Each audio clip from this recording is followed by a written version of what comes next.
సత్య సాక్షి అనుదిన మన్నా ద్వారా మీ అందరికీ శుభోదయ. నేటి యొక్క ఉదయకాలము 6 గంటలకు అలాగే 10 గంటలకు ఆరాధనలో పాల్గొవలసిందిగా కోరుకుంటున్నాను. నేటి యొక్క వాగ్దానము ఇర్మీయా గ్రంథము 30వ అధ్యాయం 17వ వచనం. నేను నీకు ఆరోగ్యం కలుగజేసేదను, నీ గాయములను మాన్పెదను.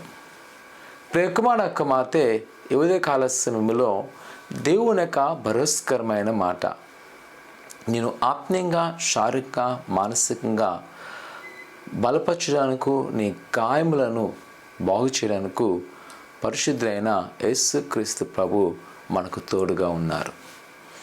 ఒకవేళ మనము శరీర బలహీనతతో బాధపడుతున్నామా, ఎవరికి చెప్పుకోలేనాక మానసికమైన సంక్షోభంలో ఉన్నావా, అభివృద్ధి చెందలేని ఆత్మీయ స్థితిలో ఉన్నావా, భయపడక ఆయన వాక్యం సెలవిస్తుంది, నేను నీకు ఆరోగ్యాన్ని కలుగజేస్తాను, మరుముఖ్యంగా నీ గాయములను మాన్పెదను.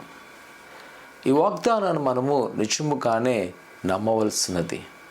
కారణం ఏంటి అంటే, ఆనాటి యూదా ప్రజలు దేవునికి దూరమై వారు బబులోను చెరకు వెళ్తారన్న పరిస్థితిలో దేవుడు వారితో మాట్లాడుతున్నప్పుడు ఒకవేళ ఆ సమయంలో వారికి అర్థమవలేదు, కానీ వారు నిజంగా ఆ చెరకు వెళ్ళినప్పుడు దేవుడు మరలా వారిని బాగు చేయడము, వారి ఆత్మీయస్థితిని బాగు చేయడము, మానసికమైన సంక్షోభం నుంచి బాగు చేయడము, శరీర బలహీనతల నుంచి బాగు చేసి మరలా వారిని వారి పట్టణం తిరిగి కట్టే శక్తిమంతులుగా చేశాను.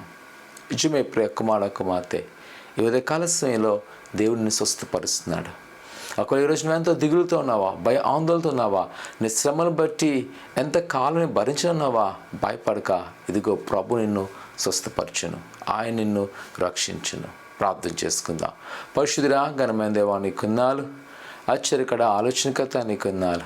ఆయన గతించిన కాలమంతా నీ రెక్కల చాటున భద్రపరిచిన విధానం బట్టి ఉన్నాను.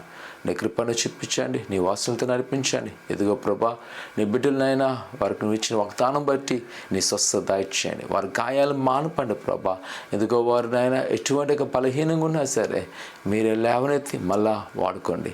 వారిని బలపరుస్తూ, సమృద్ధిపరుస్తూ, అయినా వారు కోల్పోయిన దానికంటే రెట్టింపైన ఆశీర్వాదంతో నింపి అయినా నీ దీవెనిగా మలుచుకోమని, ఏదే కాలస్యంలో వారు ఏదో అడుగుతున్నారో వారిని సంపూర్ణంగా నెరవేర్చమని యేసునామమున తండ్రి, ఆమేన్. ఆయన నమ్మకించండి. ప్రభుని పట్ల గొప్ప కార్యం చేయను గాక. ఆమేన్.